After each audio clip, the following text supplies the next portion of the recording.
Hello, everyone. My name is Dongmin Zheng from Reservoir Geomechanics Research Group, University of Alberta, Canada. And I'm Colin Dreger, also from the University of Alberta. Today, we'd like to present reliability analysis of a compact field slope reinforced with geogrids. Introduction. Reinforced soil slope, RSS, have been widely used in North America and the world over the past decades.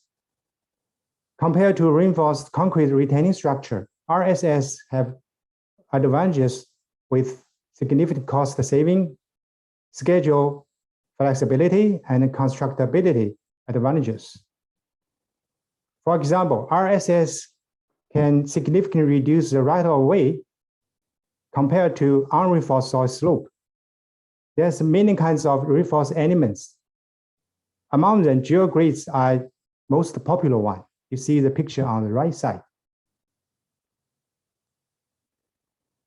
For many years, geotechnical engineers are working with the WSD, which is working stress design method.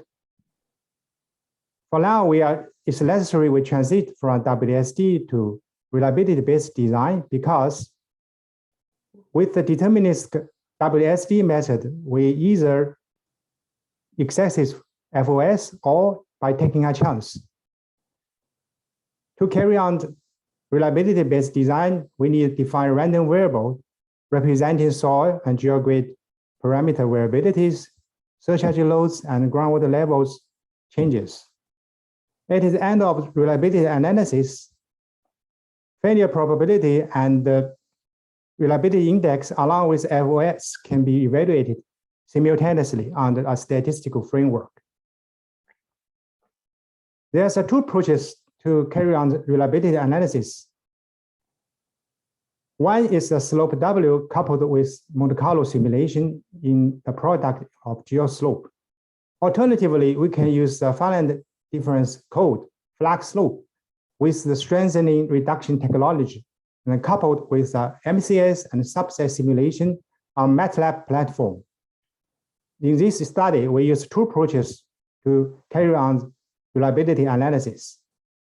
And to quantify prior random variables, we use the mean and two coefficients of variations to represent the variabilities.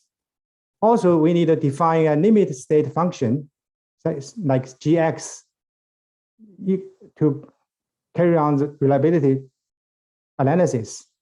In the Gx, R represents the calculated FOS, Q represents the FOS as the limit state, which is equal 1 in this study. Next is a project background and calculation results. So Mr. Colin, please. Thanks, Dongmin. So our case study that's discussed in the paper is the Lewis McKinney Riverfront Park, more specifically the multi-use pedestrian trail that they've been putting in there to access the river valley. So construction of a multi-use trail was proposed along the North Saskatchewan River Valley in Edmonton, Alberta, as part of the Lewis McKinney Riverfront project. The trail would accommodate mixed-use activities and provide an accessible riverfront for all Edmontonians, which is what we refer to ourselves as. A compacted fill slope stepped into the lower portion of Gerson Hill was proposed to meet geometric requirements on the slope and also functionality and aesthetic requirements of the project. The section of River Valley slope on which the site is situated is on a semi-active landslide, which has a long history of slope movements dating back to the early 1900s, when the Gerson Hill slide was initially triggered.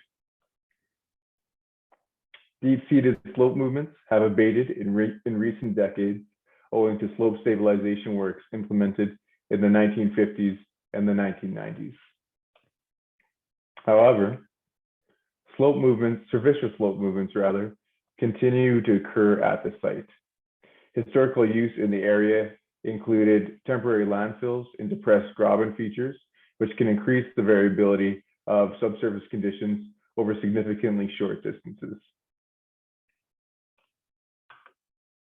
At the onset of construction, the site was considered to be only marginally stable.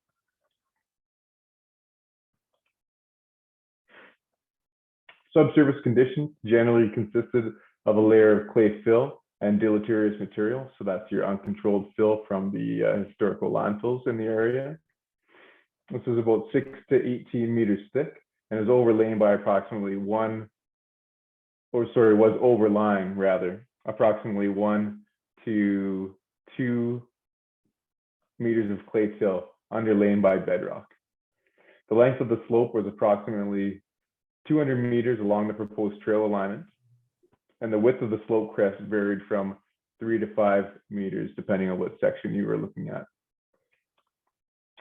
The groundwater depth was recorded at depths ranging between 2 and 6 meters below ground at the time of the geotechnical investigation.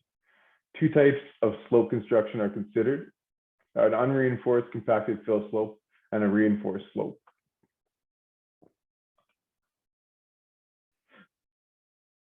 Global stability of the unreinforced slope is evaluated using deterministic modeling. In general, a factor of safety of 1.1 is calculated. The fill slope is then reevaluated using a reliability analysis methods with coefficients of variation or coefficients of variability of 5% and 10% to account for the uncertainty of soil properties. Other factors such as surcharge load being 2.5 kPa per meter is what we included. The groundwater table, they're also considered in the slope model. Increased variability due to uncontrolled fill known to exist on site was not addressed here, but should increase the coefficient of variability in practice. A reliability index of 2.5 is chosen as the accepted minimum value for this study. The risk level of the unreinforced slope associated with a coefficient of variability of 10% then becomes unacceptable. So note that using the deterministic approach yields a factor of safety, which implies that the slope would be stable. However, we see that consideration of variability reduces the reliability index below 2.5. Hence, deterministic modeling, which ignores variability, could lead to unanticipated failures. To strengthen the compacted fill slope, geogrids are selected as the reinforcement elements. The design of the reinforced slope, or RSS, consists of 5 layers of T-series PET 3XT geogrids. Global stability of the RSS structure evaluated using the reliability methods are found to be acceptable. While the groundwater condition is considered to account for an extreme event over the lifespan of the RSS, the reliability index still maintains an adequate margin of safety.